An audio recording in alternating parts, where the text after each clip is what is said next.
छोटी से छोटी चीज जो वायरस से आप जो जूझ रहे हैं, वायरस है, बैक्टीरिया है, कई प्लांट्स है, एनिमल्स है, जो अशरफुल मखलूकात जो कहते हैं इंसान, ये भी उसी के स्टडी में आ जाता है, लाइफ साइंसेस के दायरे में ही आ जाता है। परिंदा है, उड़ रहा है, तो आप बताएंगे कि इसमें कौन सी साइंस है? इसमें फिजिक्स भी है, केमिस्ट्री भी है, लाइफ साइंस, हर चीज है। उड़ रहा है, वो तो जानदार है, तो एक लाइफ साइंस आ गई।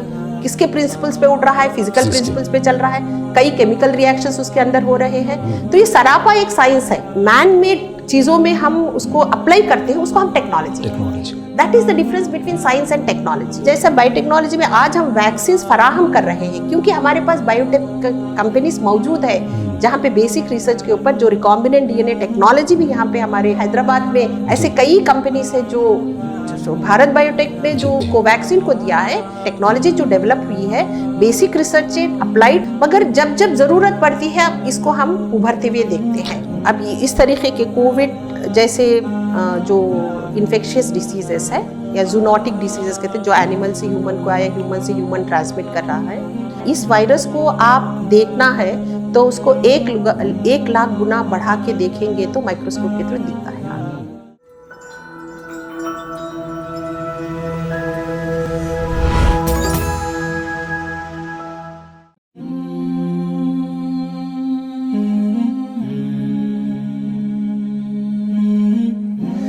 नाज़रीन अस्सलाम वालेकुम। इस सिलसिलेवार टॉक शो गुफ्तगू में आप सबका खैर मक़दम है। मैं आपका होस्ट अब्दुल क़ादर फिर एक बार एक अहम मुज़र ख़ास मेहमान के साथ आपके रूबरू हूँ। हमारा आज का topic career opportunities in life sciences है और हमारे मेहमान प्रोफेसर परवीन जहाँ मौजूद हैं। परवीन मैम, गुफ्तगू में आपका खैर मक़दम है। Welcome to the show. शुक्रिया। गुफ्तगू शुरू करने से पहले परवीन मैम का मुख्तसर तारुफ़ करना चाहूँगा। आपने PhD कंप्लीट की है उस्मानिया यूनिवर्सिटी से। टीचिंग और रिसर्च से आपकी 36 ईयर्स की वाबस्तगी है। आप करेंटली स्कूल ऑफ साइंसेस मानो के डीन की हैसियत से अपनी खिदमत अंजाम दे रही हैं। मैम, गुफ्तगू शुरू करते हैं एक बुनियादी सवाल से। बहुत सारे हमारी कम्युनिटी के अंदर जो है साइंस के ताल्लुक़ से अवेयरनेस और उसके अंदर इंटरेस्ट भी अल्हम्दुलिल्लाह क्रिएट हुआ है।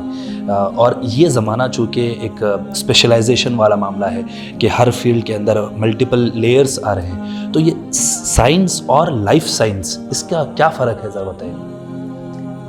देखिए, अगर हम साइंस का डेफिनेशन लें तो कुदरत में जो भी जानदार और बेजान चीज़ें हैं उसके बारे में मुताला करते हैं, उस नॉलेज या सीकिंग उससे जो है उसको समझने की कोशिश करते हैं, उसको हम साइंस कहते हैं ओवरऑल। मगर जब खुसूसी तौर पे जो लिविंग ऑर्गेनिजम्स है, जो जिंदा अक़साम है, उसके बारे में ये जानने की कोशिश करें ये ज़िंदगी क्या है, कैसी है, ये इस तरह क्यों है और इसकी कारकर्दगी क्या है, जैसे कि उसकी मॉर्फोलॉजी है, उसका फिजियोलॉजी है और उसका रिप्रोडक्शन है, ऐसे कई चीज़ें जो है उसको जानने की जो कोशिश करते हैं उसको हम लाइफ साइंसेस कहते हैं। वो हो सकता है कि छोटी से छोटी चीज़ जो वायरस से आप जो जूझ रहे हैं, वायरस है, बैक्टीरिया है, कई प्लांट्स है, एनिमल्स है, जो अशरफुल मखलूकात जो कहते हैं इंसान, ये भी उसी के स्टडी में आ जाता है, लाइफ साइंसेस के दायरे में ही आ जाता है। बस यही डेफिनेशन है आपका लाइफ साइंसेस के बारे में। इसके अंदर जो नए फील्ड्स आ रहे हैं उसके बारे में थोड़ा बताएं ना कि लाइफ साइंसेस के अंदर। देखिए, फ्यू डिकेड्स बैक अगर देखें, जब हम ग्रेजुएशन कर रहे थे 90s, तो जब कभी भी एक लाइफ साइंस का जो स्टूडेंट है कुछ सब्जेक्ट लेना है ग्रेजुएशन में, तो हमारे पास चॉइस एक ही होता था कि botany, zoology with physics and chemistry. तो ये बॉटनी, ज़ूलॉजी है जो बेसिक सब्जेक्ट्स हैं, जो नबातियात और हैवानियात है। मगर जैसा जैसे टेक्निकल एडवांसमेंट्स होने लगे, दूसरे साइंसेस में भी जब डेवलपमेंट्स होने लगे, जैसा कि इंस्ट्रूमेंटेशन रहने दीजिए या टेक्नोलॉजी डेवलप होने लगी, ऑटोमेटिकली जो है लाइफ साइंसेस में भी काफ़ी इजाद होने लगे। तो जैसा कि जिसमें अब हम लोग जब बेसिक साइंसेस में जब पढ़ते थे, बॉटनी और ज़ूलॉजी में, मेरा खुद का तजुर्बा ये कहती हूँ, मैं BSc में जेनेटिक्स एक छोटा सा चैप्टर पढ़ा था, मेंडलिज्म। बट आप खाली मेंडेलियन प्रिंसिपल से लेते हुए, मॉलिकुलर जेनेटिक्स लेती है, सेल्यूलर बायोलॉजी से लेते हुए आज एक जेनेटिक्स नाम का एक कंप्लीट सब्जेक्ट उभर के आया है। उसी तरीके से जब मैं DNA के बारे में पढ़ती थी, वो मॉलिकुलर बायोलॉजी के तौर पे उभर के आया है। जो माइक्रोब्स के बारे में एक चैप्टर जो पढ़ा करती थी, वो माइक्रोबायोलॉजी के सब्जेक्ट के तौर पे आ गया है। जैसे जैसे टेक्निकल एडवांसमेंट होने लगे और न्यू डेवलपमेंट्स होने लगे, तो बेसिक साइंसेस के अंदर ये अप्लाइड साइंसेस समान, they could not be accommodated। तो वो एक ब्रांचेस में तब्दील हो गए।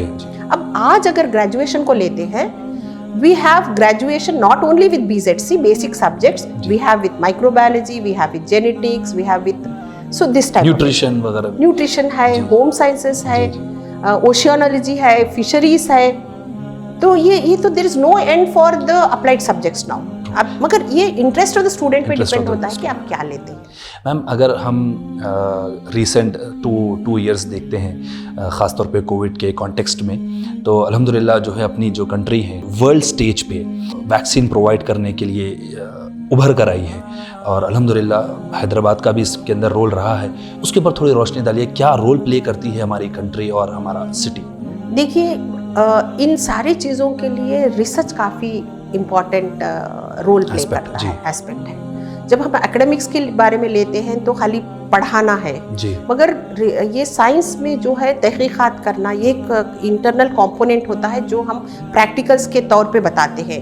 दूसरे सब्जेक्ट्स में मैं just I want to tell one what I recollect. एक कॉलेज में कॉमर्स पढ़ाया जा रहा था और उसी क्लास के दूसरे तरफ बॉटनी पढ़ाई जा रही थी। तो यहाँ पे बड़े बड़े अकाउंट्स लिखाए जा रहे थे, वहाँ पे एक फूल पत्ते को बताते हुए एक्सप्लेन किया जा रहा था। तो थोड़ी देर के बाद देखे तो सारे बॉटनी जो कॉमर्स के लड़के हैं इस तरफ पलटे हुए हैं बॉटनी के साइड। तो जब टीचर ने पूछा कि क्यों उस तरफ, जो बोल रहे सर जो आप वो जो बता रहे, जो बोल रहे हैं उसको बता रहे हैं, आप यहाँ पे करोड़ों लिख रहे हैं, 1 रुपया भी हमें नहीं बता रहे। तो मतलब ये है कि बच्चा समझने के लिए प्रैक्टिकल एस्पेक्ट बहुत ज़रूरी है। तो जब साइंसेस में जब बच्चे के दिल मीन क्यों, कहाँ, कैसे, अगर इस सवालात के साथ ही बच्चा जब साइंस को पढ़ता है तो he is going to be very good researcher. जब रिसर्चर है तो हम जो भी नेचर के जो भी सीक्रेट्स है उसको हम खोलने लगते हैं और इंसान के फ़ायदे के लिए हम इस्तेमाल कर सकते हैं। इसी सिलसिले में हम बायोटेक्नोलॉजी के बारे में बात करते हैं, बायो इन्फॉर्मेटिक्स के बारे में बात कर सकते हैं। ये भी तो सब्जेक्ट्स आपके उभरे हुए हैं। टेक्नोलॉजी और बायोलॉजी को अब देखें कि टेक्नोलॉजी क्या है, इसका भी थोड़ा डेफिनेशन लेते हुए आगे बढ़े हम। क्योंकि देखिए साइंस ऐसी चीज़ है, जैसा कि अब मैं मिसाल देना चाह रही हूँ, एक परिंदा है उड़ रहा है, तो आप बताएंगे कि इसमें कौन सी साइंस है? इसमें फिजिक्स भी है, केमिस्ट्री भी है, लाइफ साइंस, हर चीज़ है। उड़ रहा है वो तो जानदार है, तो एक लाइफ साइंस आ गई। किसके प्रिंसिपल्स पे उड़ रहा है? फिजिकल प्रिंसिपल्स पे चल रहा है, कई केमिकल रिएक्शंस उसके अंदर हो रहे हैं। तो ये सरापा एक साइंस है। जब इसको हम समझते हैं और उसको मैन मेड चीज़ों में हम उसको अप्लाई करते हैं, उसको हम technology. That is the difference between science and technology. जो हम साइंस से समझते हैं उसको मैन मेड उससे इस्तेमाल करते हैं, उसको technology. This is science and technology. जैसा आज का जो एरोप्लेन है, सबमराइन्स है, कई मशीन्स है, वो बेसिक प्रिंसिपल्स पे चलते हैं। तो मेरा यह कहना है कि बेसिक साइंसेस को हम कभी नेग्लेक्ट नहीं करनी चाहिए। अगर देखा गया, जब फंडिंग एजेंसीज हमको पैसे देते हैं रिसर्च के लिए, वो ज्यादा पैसा देते हैं अप्लाइड रिसर्च के लिए। जैसा मैं यूनिवर्सिटी में काम करती हूँ, अगर मुझे रिसर्च करना है, मैं बेसिक रिसर्च पे इंटरेस्ट हूँ, मुझे फंड्स ही ज्यादा नहीं मिलते। मगर ये कौन से भी कंट्री में जहाँ कंटिन्यूअसली बेसिक रिसर्च चलता रहता है, वहाँ पे अप्लाइड रिसर्च अपने आप होने लगता है। अब इस तरीके के कोविड जैसे जो इन्फेक्शियस डिसीजेस है या जूनोटिक डिसीजेस कहते हैं, जो एनिमल से ह्यूमन को आया, ह्यूमन से ह्यूमन ट्रांसमिट कर रहा है, और इस वायरस को आप देखना है तो उसको 1 लाख गुना बढ़ा के देखेंगे तो माइक्रोस्कोप के थ्रू दिखता है आपको। You have to, if you want to visualize this virus, you have to magnify it for 1 lakh time. Then only you will be able to see that corona and all those things. तो मतलब ये जो है, जो technical advancement ही है, जो visualisation है, microscopy है। तो ये जो हमारा इंडिया में कई ऐसे research government organised research institutes है, जैसे कि आपके Indian council of medical research है, डिपार्टमेंट ऑफ बायोटेक्नोलॉजी है, department of science and technology है, CSIR है, council of scientific and industrial research है, DOA है जो डिपार्टमेंट ऑफ एटॉमिक एनर्जी है। ऐसे कई गवर्नमेंट ऑर्गेनाइजेशंस हैं जिसके सेंटर्स पूरे कंट्री में फैले हुए हैं, यहाँ पे रिसर्च होता रहता है। तो जो भी रिसर्च होता है वो जो अप्लाइड के तौर पे जाता है, सो दैट इज जैसा बायोटेक्नोलॉजी में आज हम वैक्सीन फराहम कर रहे हैं, क्योंकि हमारे पास बायोटेक कंपनीज मौजूद है जहाँ पे बेसिक रिसर्च के ऊपर जो रिकॉम्बिनेंट डीएनए टेक्नोलॉजी भी यहाँ पे हमारे हैदराबाद में ऐसे कई कंपनीज है जो भारत बायोटेक ने जो वैक्सीन को दिया है, कोवैक्सीन को दिया है, ये सालर जो है टेक्नोलॉजी जो डेवलप हुई है बेसिक रिसर्च से अप्लाइड, हमारे पास ये तैयारी है जी। मगर जब जब जरूरत पड़ती है अब इसको हम उभरते हुए देखते हैं जी। तो मैम बात समझ में ये आ रही कि जो रिसर्च है तो रिसर्च अगर कंटिन्यूस होते रहे और साथ ही साथ इंस्टीट्यूट्स भी वहाँ पर मौजूद रहेंगे तो हम जो है ना सॉल्यूशंस प्रोवाइड करने में हमें आसानी होगी वर्ल्ड लेवल पे, इंटरनेशनल लेवल पे। नाज़रीन, हम यहाँ पर एक छोटा सा ब्रेक लेते हैं, ब्रेक के बाद गुफ्तगू जारी रखेंगे। अगर लड़की एजुकेशन में जो है हायर स्टडीज को नहीं भी जाना चाह रही है, अगर वो ग्रेजुएशन लेवल पे ही या इंटर के लेवल पे भी रोकना या एमएससी के लेवल पे भी रोकना चाहती है, फिर भी अगर उसका चॉइस लाइफ साइंसेस रहा, वो अपने घर को बेहतर से बेहतर कंट्रीब्यूट कर सकती है, क्योंकि as a home maker it is a responsibility of hers to keep the hygiene of the house, to take care of the health of the family. हमारे हैदराबाद शहर में जीनोम वैली है, एक बायोटेक हब है जी, जहाँ पे अगर देखें तो 100 से भी ज़्यादा बायोटेक कंपनीज वहाँ से काम करते हैं। तो गवर्नमेंट ऑफ तेलंगाना ने उसको नाम दिया है, जिस तरीके से सिलिकॉन वैली के बारे में कहते हैं, इसको जीनोम वैली कहते हैं, जहाँ जो है world class facilities for research. तो पीएचडी के लिए जो है आपके गवर्नमेंट के जो कुछ एग्जाम्स होते हैं जिसको हम नेट कहते हैं, नेशनल एलिजिबिलिटी टेस्ट कहते हैं, वो CSIR का होता है, DBT का होता है, UGC का होता है, यूनिवर्सिटी ग्रांट्स कमीशन का होता है।